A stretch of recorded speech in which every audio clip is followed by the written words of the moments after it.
Hola, som el grup format per Àlex, Lucas i Leo. Us volem presentar una obra molt especial de l'arquitecte Josep Maria Jujol, la restauració de l'església de Santa Magdalena situada al poble de Bonastre. Aquesta església destaca per la seva senzillesa i elegància. Consta d'una sola nau amb diverses capelles que estan comunicades entre si. El creuer és ampli i al seu centre s'eleva una cúpula que es recolza sobre peixines, un element arquitectònic típic de l'estil barroc. La volta de la nau principal és de canó amb llunetes i aquest mateix tipus de volta també es troba als braços del creuer, a la sagristina i al tram anterior al presbiteri. A l'interior de l'església es pot observar una decoració molt cuidada amb esgrafiats que aporten un toc artístic i artesanal molt característic de Jujol. La restauració de l'església va ser realitzada per Josep Maria Jujol entre els anys 1941 i 1901. Aquesta intervenció va tornar a donar esplendor a l'edifici i va permetre ressaltar la seva bellesa. Entre tots els elements restaurats,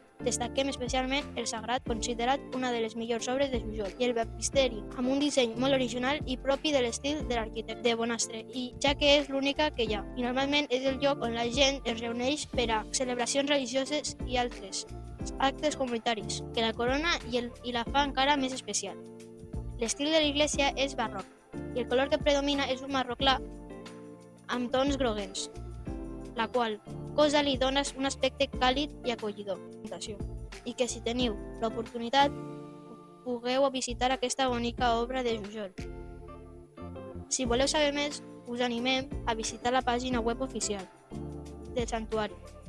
Esperem que gaudim molt de la visita.